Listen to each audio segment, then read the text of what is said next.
একটি মাত্র বোমা আর কয়েক সেকেন্ডে একটি শহর ধ্বংস। কিন্তু কি এমন ঘটেছিল যে পৃথিবীর ইতিহাসে প্রথমবার মানুষের হাতের তৈরি সবচেয়ে ভয়ঙ্কর অস্ত্র ব্যবহার করা হয়েছিল? ওই যুদ্ধ শুরু হওয়ার কারণ কি ছিল, আর কেনই বা ওই বিধ্বংসী পারমাণবিক বোমা ফেলা হয়েছিল, এবং এত বছর পর সেই জায়গায় গেলে মানুষ কি বিপদে পড়বে? তো চলুন জানি সেই ভয়াল ইতিহাসের প্রতিটি অজানা সত্য। দ্বিতীয় বিশ্বযুদ্ধ শুরু হয়েছিল 1939 সালে, যখন জার্মানি নেতা হিটলার পোল্যান্ড আক্রমণ করেন। এরপর বিশ্বজুড়ে যুদ্ধ ছড়িয়ে পড়ে।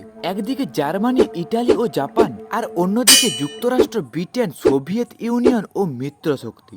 জাপান তখন পূর্ব এশিয়ায় নিজের সাম্রাজ্য বিস্তার করছিল। চীন, কোরিয়া ও ফিলিপাইন সহ বহু অঞ্চলে আগ্রাসন চালাচ্ছিল তারা। 1941 সালে জাপান যুক্তরাষ্ট্রের পার্ল হারবার নৌহাটিতে হামলা চালায়। এই হামলার পর যুক্তরাষ্ট্র সরাসরি যুদ্ধে জড়িয়ে পড়ে। এরপর ধীরে ধীরে যুদ্ধ ভয়ঙ্কর রূপ নেয়।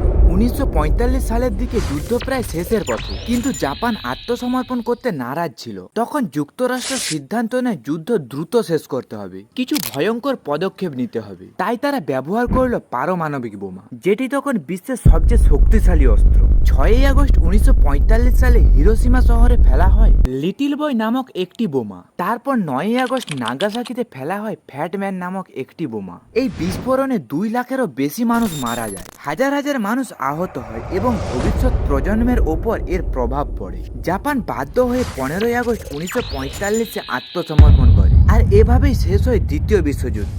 এখন আপনাদের মনে হতে পারে সেই জায়গায় গেলে কি হবে। অনেকে ভাবেন আজও সেই জায়গাগুলোতে গেলে রেডিয়েশনের কারণে ক্ষতি হতে পারে। আসলে হিরোশিমা ও নাগাসাকি এখন পুরোপুরি পুনর্গঠিত শহর। সেখানে এখন লাখ লাখ মানুষ বসবাস করছে। স্কুল, হাসপাতাল, বাজার সবই স্বাভাবিকভাবেই চলছে। কিন্তু হ্যাঁ, বোমার পরবর্তী কয়েক দশক ছিল ভীষণ ভয়াবহ।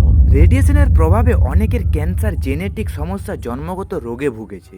আজ সেই প্রভাব অনেকটাই কমে এসেছে, তবে সেই ভয়াবহ স্মৃতি আজও মানুষ ভুলতে পারেনি। এবার আপনাদেরকে একটু বলে দিই পারমাণবিক বোমার বিস্ফোরণ আসলে কতটা শক্তিশালী ছিল।